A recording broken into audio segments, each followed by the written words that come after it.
para o Vasco. Ontem os jogadores se representaram aqui no CT do clube, mas só para realizar exames e testes físicos. Hoje o time já está ali chegando no campo, sob o comando do Abel Braga, que vem pela primeira vez trabalhar aqui no CT, não esteve aqui ontem. A gente vai trazer um pouquinho da cara, né? O que é esse Vasco para 2020? Apenas um reforço no ataque. O argentino Germán Cano, de 32 anos, foi artilheiro do Campeonato Colombiano no ano passado, defendia o Independiente Medellín, fez 35 gols, chegou no começo da semana aqui no Rio de Janeiro e já está com o grupo. Ele é o único reforço do Vasco esse ano, Gabi, que perde jogadores. Acho que é importante a gente citar, por exemplo, a saída do zagueiro titular do ano passado, que foi o Oswaldo Henriques. Ele não chegou a um acordo de renovação com o Vasco e não faz mais parte do grupo. E, paralelamente, a gente que acompanha o mercado, a central do mercado, a gente sabe que o Vasco tem interesse de trazer de volta o Dedé, que é um ídolo do clube, jogou aqui, tem muita forte identificação com a torcida vascaína, mas a gente também sabe que para essa negociação avançar, o Dedé precisa resolver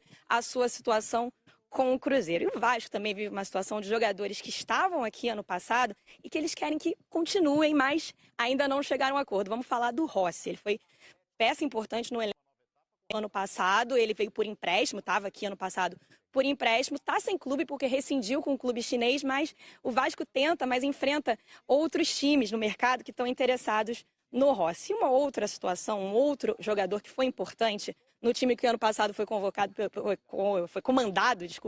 pelo Luxemburgo, é a situação do Fred Guarín, né? O volante que chegou aqui no meio do ano passado, ele não renovou o contrato e o Vasco quer muito manter o Guarín, mas enfrenta um problema que é um problema recorrente no Vasco. O Guarín travou as negociações, não avançou nada, está tudo parado, porque ele quer que o Vasco pague os salários atrasados referente ao ano passado. Então, enquanto o Vasco não acertar os salários do ano passado, essa negociação está emperrada. E, Gabi, salários é uma questão importante para o Vasco. A gente sabe que no ano passado foi muito interessante a mobilização que a torcida do Vasco fez, né? Não só nos estádios, comparecendo em peso, mas também aquela adesão em massa ao programa de sócio-torcedor. E havia uma expectativa que a coisa começasse um pouco diferente, né? A diretoria do Vasco planejava começar 2020 com todos os salários referentes a 2019 acertados, mas houve uma falha ali no planejamento, um probleminha com o orçamento, e isso ainda não aconteceu. Mas, de qualquer forma, a gente sabe que o Vasco precisa se reforçar, não é só a questão do Guarín, a questão do Rossi. A gente lembra que os laterais, Danilo Barcelos e o Cáceres, não renovaram, né? Foram embora. Então o Vasco precisa de um lateral, pelo menos para reforçar o elenco. Chegou a se falar na questão do Buffarini, do Boca Juniors, mas a questão não andou para frente. E o Abel Braga com certeza está de olho, olhando o que ele vai precisar. O treino hoje começou agora há pouco, os jogadores começaram às 9h30 dentro da academia, com certeza conversaram com o Abel, porque foi o primeiro treino sob o comando do novo treinador. Agora eles estão ali, vão realizar exercícios físicos em campo e a gente fica na expectativa por novidades.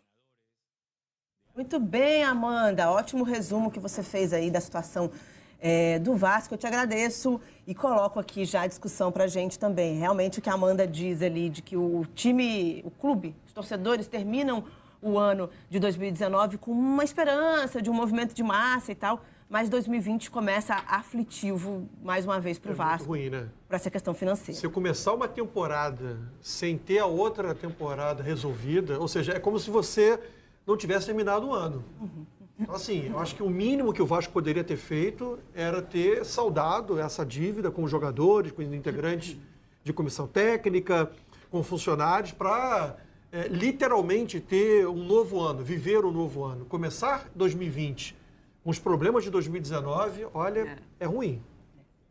Realmente, força para o torcedor vascaíno para que, de fato, não perca, por exemplo, o Rossi. Seria uma perda bem ruim para o torcedor do Vasco, entre outros jogadores. A gente vai